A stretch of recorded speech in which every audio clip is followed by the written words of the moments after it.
retour sur le plateau de votre émission Société. Merci à vous de nous rejoindre. Quel bonheur de vous retrouver depuis le port de Jaffa. Nous sommes ensemble tous les jours en live. Société, c'est un autre regard sur l'actualité, mais aussi et surtout sur votre quotidien. Mesdames, messieurs, voici le menu. Depuis plusieurs années, les grandes entreprises de mode ont compris l'importance des questions environnementales. Certaines marques mettent même en place des campagnes de recyclage de vêtements et développent des collections éco-responsables. Le monde du tennis tremble. Alors que la saison commence à peine, la BBC révèle une affaire de corruption qui fait scandale. De très nombreux joueurs de l'élite auraient accepté de truquer des matchs depuis le début des années 2000. La France est une marque qui attire et fait vendre dans le monde entier. Les plus grands chefs s'exportent avec succès, mais l'art de vivre à la française fait-il toujours autant rêver? La compétition est sérieuse à l'échelle mondiale. Mais tout de suite, je propose de faire le point sur les principaux titres de l'actualité. Un nouvel attentat ce matin en Israël et encore une fois, c'est une femme qui a été visée. Ça s'est passé dans une implantation au sud de Jérusalem. La femme enceinte a été attaquée à coups de couteau par un adolescent palestinien. Elle est gravement blessée. Le terroriste, lui, a été atteint par un tir de riposte. Hier, c'est une mère de famille qui avait été poignardée à mort, toujours en Cisjordanie. Et François Hollande, le président français, vient d'annoncer son plan d'urgence contre le chômage. Il a promis 1 milliard d'euros pour la formation de 500 000 chômeurs. Il a également annoncé 50 000 contrats de professionnalisation contre 8 000 actuellement. L'Iran dénonce de nouvelles sanctions américaines contre son programme balistique, mais continue les discussions sur l'application de l'accord historique sur le nucléaire, entré en vigueur samedi dernier. Et si on parlait mode, chers téléspectateurs, plus que jamais avoir du style tout en préservant la planète, c'est possible. Des conditions de travail aux matériaux utilisés, les fabricants s'impliquent à tous les stades de production. Depuis 2013, une marque suédoise a mis sur pied une vaste campagne de recyclage de vêtements et développe sa ligne écologique. Daria Soussan. Depuis 2013, le groupe H&M mise sur le label vert. Faire du neuf avec du vieux, préserver les ressources naturelles, assurer le maintien des salaires minimums, tels sont les objectifs affichés. Depuis 2 ans, ce sont 7600 tonnes de vêtements, soit l'équivalent de 38 millions de t-shirts qui ont été déposés par les clients dans les boutiques H&M en échange d'un bon d'achat. Puis ils seront recyclés et les fibres réutilisées pour la fabrication de nouveaux vêtements. Pour le PDG d'H&M, Karl Johan Persson, il faut prendre ses responsabilités, et notamment concernant les conditions de travail des salariés, principalement en Asie où sont situées la majorité des usines. Prendre nos responsabilités fait partie de nos engagements envers nos clients. Concernant les salaires de nos travailleurs, notre position est claire. Nous soutenons leurs revendications pour qu'ils bénéficient de meilleurs salaires.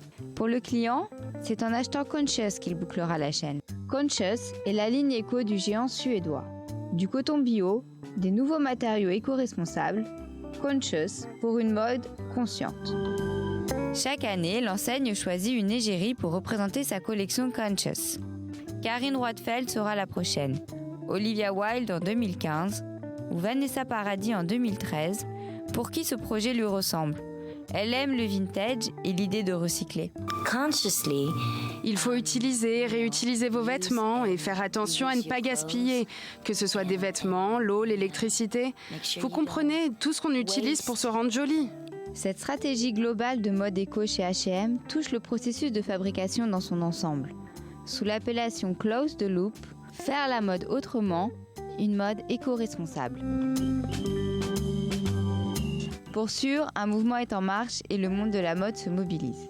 On l'a vu lors de la dernière COP21, l'association Changer la mode pour le climat crée l'événement. Elle décide d'un accord entre les professionnels et les consommateurs pour minimiser les risques sur le climat. Les designers aussi, comme Vivienne Westwood qui fait figure de pionnière. Connue pour son militantisme écologique, cette année encore, elle en a profité pour transformer son défilé en manifestation écologique.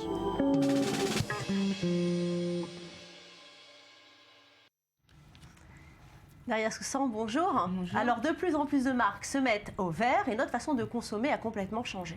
Complètement changé. Et de toutes les façons, aujourd'hui, il y a une Fashion Week écologique. Donc ça, il faut le savoir. C'est déjà la 10e édition. Et il y a aussi le Fashion Day Revolution, chaque 24 avril, justement, qui commémore la tragédie du Rana Plaza. C'est tout un univers de la mode durable qui se développe là. C'est tout un univers. Et d'ailleurs, on n'est pas obligé d'acheter forcément écologique avec le label écologique. On peut très bien recycler, acheter vintage.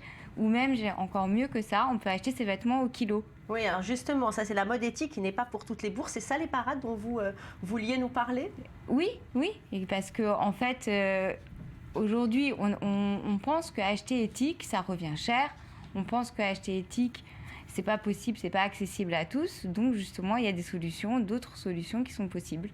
Merci Daria. Donc l'écolo en bonnet péruvien, c'est bien les biens obsolètes. On l'a vu aujourd'hui, préserver notre planète est au cœur de toutes les préoccupations. Recycler et promouvoir la mode éthique est désormais, mesdames, du dernier chic. Place au sport avec vous, Samuel Calvo. Bonjour. Bonjour. Alors, on va ouvrir ce petit journal des sports avec ces graves accusations de corruption dans le monde du tennis. Ça vient de la BBC et de BuzzFeed. Qu'en est-il réellement, Samuel? Oui, apparemment, ça concerne 70 joueurs, dont 16 classés dans le top 50 mondial de la dernière décennie, y compris des vainqueurs donc, du tournoi du Grand Chelem. Ils sont en fait suspectés d'avoir truqué leur rencontre. Pour l'instant, ni la BBC ni BuzzFeed News n'ont révélé le nom de joueurs incriminés. Les deux médias accusent l'ATP en fait d'avoir fermé les yeux sur cette affaire. Je vous propose de regarder ce reportage. L'affaire a été révélée par la presse britannique alors que débute l'Open d'Australie à Melbourne. Ces 10 dernières années, 16 joueurs du top 50 mondial et même des vainqueurs du Grand Chelem auraient été signalés à l'unité d'intégrité du tennis pour des rencontres truquées. Mais aucune sanction n'a été prise à la rencontre. BBC News et le site BuzzFeed qui dévoile l'affaire assurent avoir eu accès à des archives secrètes mettant en avant un système de corruption à grande échelle. Une thèse confortée par les dires de Djokovic. Il aurait lui-même été approché pour perdre un match. J'ai été approché par des personnes qui ont essayé de m'atteindre en passant par des membres de mon équipe. Bien sûr, notre réaction a été d'opposer un refus catégorique. Pour moi, c'est complètement anti-sport. Honnêtement, c'est même un crime sportif. Le site et le journal expliquent également avoir mis la main sur les résultats d'une enquête faite en 2007 par l'ATP, l'association de tennis professionnel, sur des paris en provenance de Russie, d'Italie du Nord et de Sicile. Résultat de l'investigation, des syndicats de parieurs auraient gagné des centaines de milliers d'euros dans des matchs arrangés, parmi lesquels des matchs du Grand Chelem. 28 joueurs devaient être interrogés, sans suite.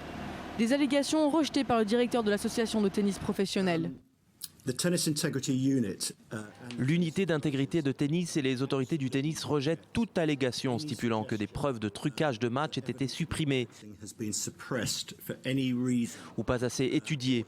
Et alors que le rapport de la BBC et du site BuzzFeed fait référence principalement à des événements datant d'il y a 10 ans.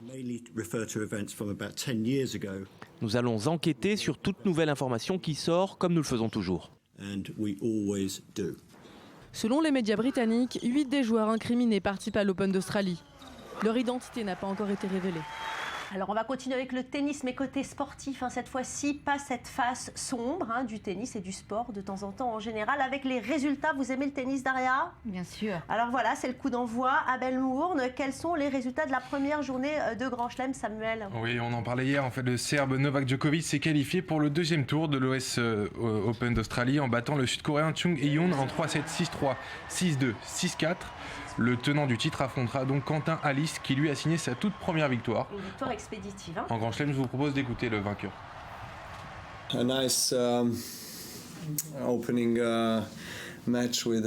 C'est un match d'ouverture qui s'est plutôt bien passé, malgré la chaleur australienne. On en a souffert tous les deux, mais il faut faire avec, et ça a été. Samuel, côté français, on s'en sort comment? Alors côté français, après avoir cédé la première manche au Canadien Vasek Pospisil, 39e mondial, Gilles Simon s'est imposé en 4-7, 6-7, 6-3, 6-2, 6-4 et 2h48 de jeu. Quant à lui, Benoît Paire, 18e au classement ATP, a chuté dès le premier tour face au jeune américain Noah Rubin de 19 ans, 328e mondial. Alors on va passer au football. Samuel, quels sont les résultats de cette 21e journée de Ligue 1 ? Il y a eu du suspense, il y a eu des beaux matchs, racontez-nous. Il y a eu des beaux matchs. Il y a Monaco qui s'est imposé face à Lorient et décidément Marseille qui gagne uniquement en extérieur. La preuve avec cette victoire 3-1 face à Caen, et c'est Saint-Etienne qui gagne le derby face à Lyon sur un but du Norvégien. Alors ça c'est un match à signaler, hein. Le derby entre Lyon et Saint-Etienne. Très beau match. Gagné par Saint-Etienne en plus, ça a été une vilaine soirée pour les Lyonnais. Hein. C'est vrai. Et au classement général, donc, c'est les Verts qui prennent la 5e position avec 32 points, très loin derrière le PSG de Laurent Blanc, et c'est 57 points, soit un écart de 21 points avec Monaco qui a la 2e position au classement de Ligue 1. Alors on va terminer par des belles images. Ça se passe au Mexique, à Baja California. Vous adorez les belles images, hein, Samuel. Vous adorez faire rêver les femmes. C'est vrai. Alors faites-nous voir. Donc regardez, c'est l'Australien Josh Kerr qui a brillamment remporté le Todos Santos Challenge. C'est la 5e étape du Big Wave World Tour dans l'extrême sud de la mythique péninsule de Baja California au Mexique. Donc regardez cette houle d'enfer qui a provoqué des vagues gigantesques. C'est un très beau spectacle. Et imaginez tomber dans ces vagues, ça peut être très dangereux, extrêmement dangereux. Absolument magique. Merci à vous Samuel Calvo, merci Daria Soussan. On passe tout de suite au grand dossier.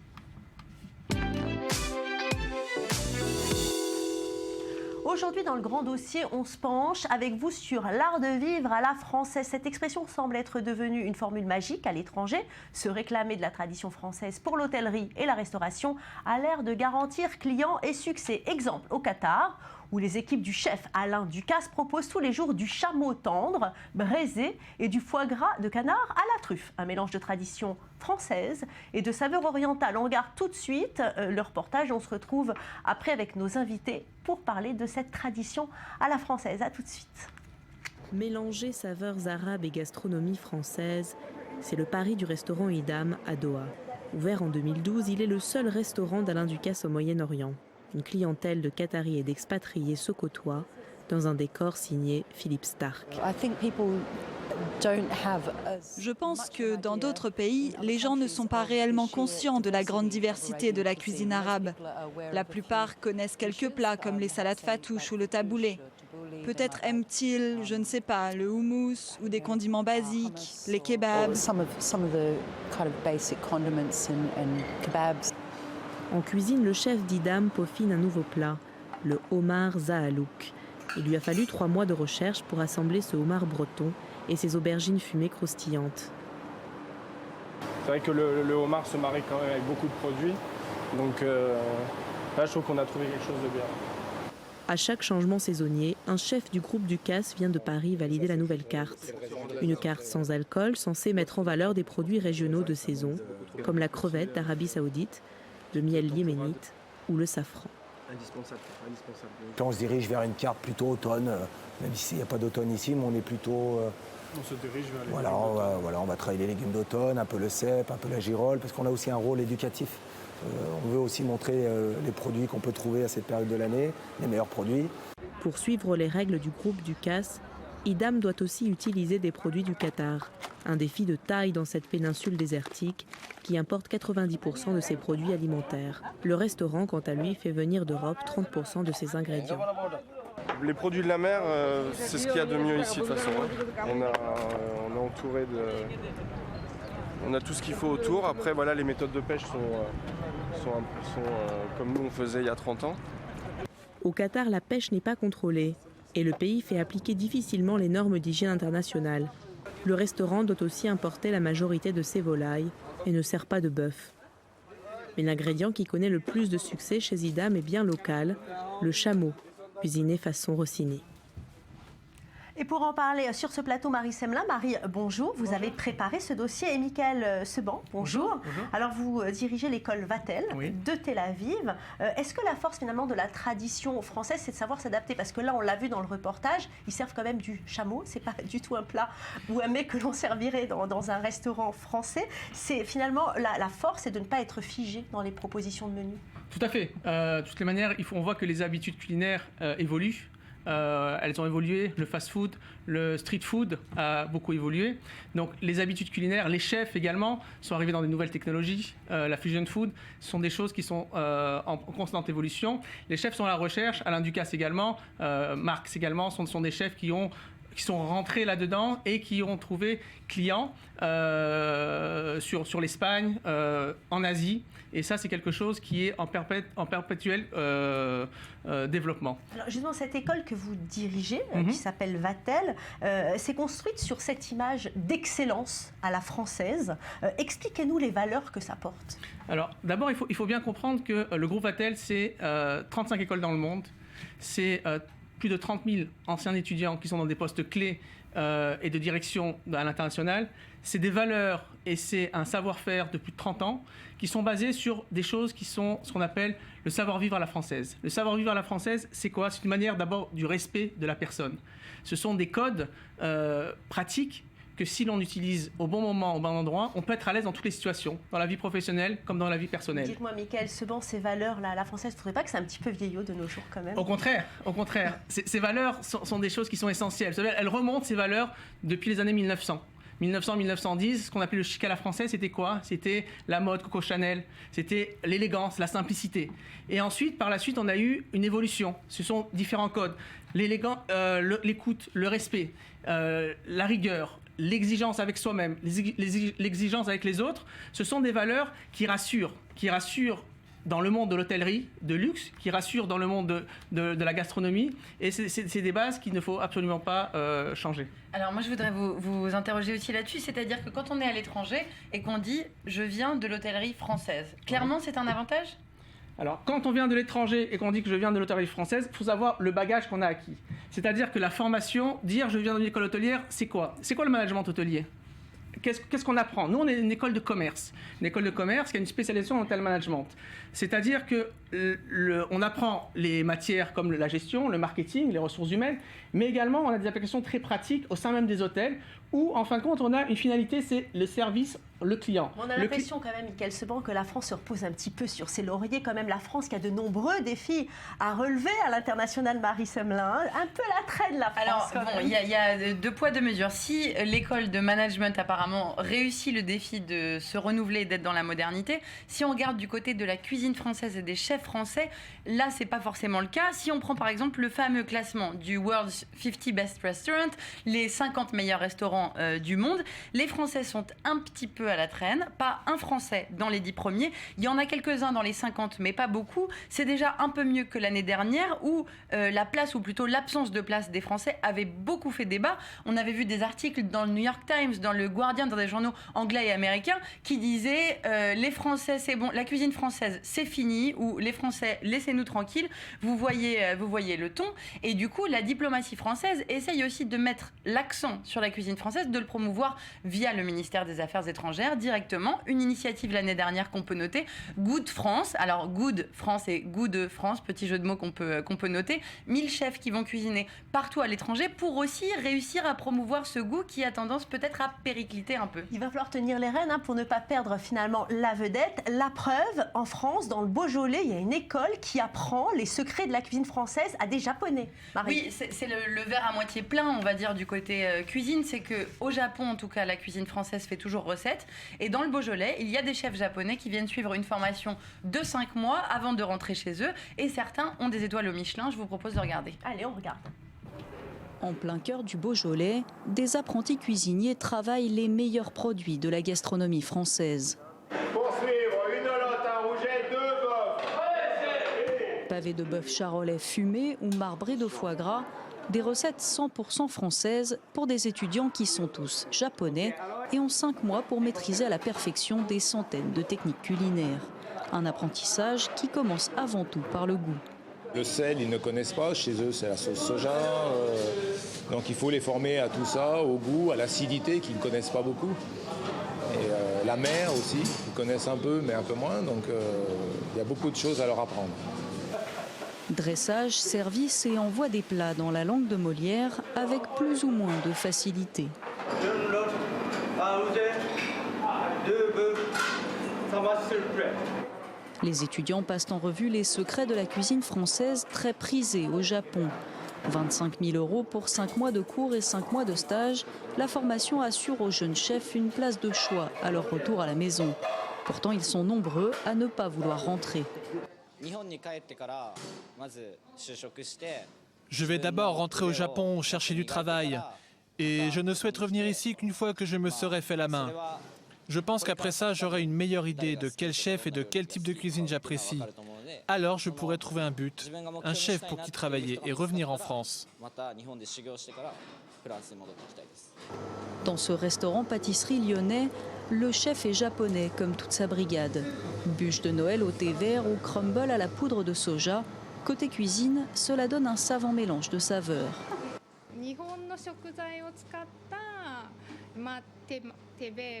Notre spécialité, ce sont les gâteaux qui utilisent les ingrédients qui n'existent pas ici en pâtisserie, comme le thé vert, le sésame ou le miso.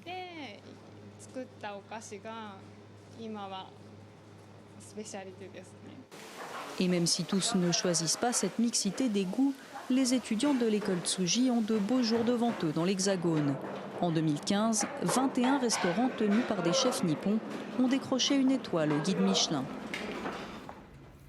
Et Marie, c'est une idée qui fait des petits.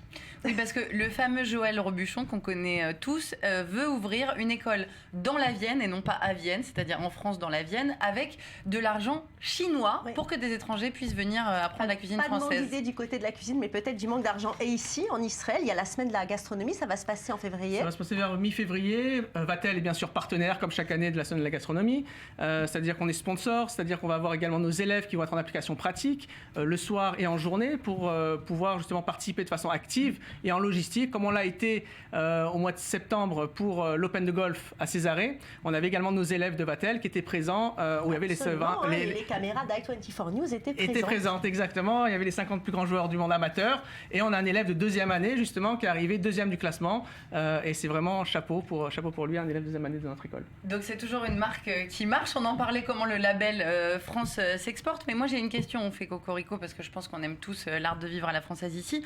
Mais si on parle concrètement, est-ce qu'il y a des grands compétiteurs des écoles hôtelières à l'international aujourd'hui? C'est qui? Alors à l'international, il va y avoir des écoles, on va les citer, vont être en Suisse, ça va être Lausanne, ça va être sur Paris, ça va être Lyon, il y a beaucoup d'écoles de ce type-là.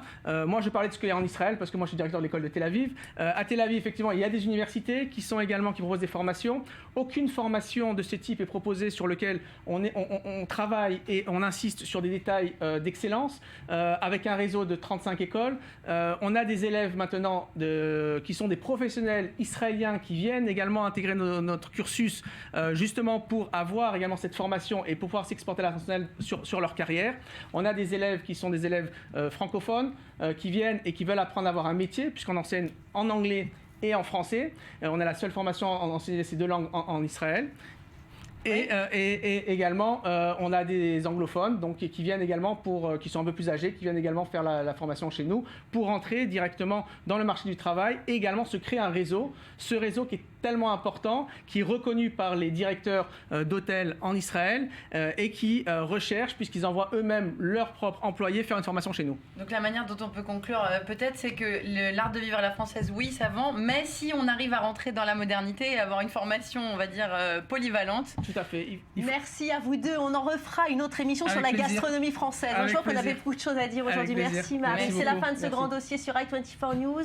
On l'espère, la cuisine d'hôtellerie française ont encore de beaux jours devant elle. Demain, on part des Black Hebrews, ces Noirs américains venus s'installer en Israël il y a 50 ans et qui disent être les vrais descendants du peuple juif. Ne bougez pas, vous êtes au bon endroit.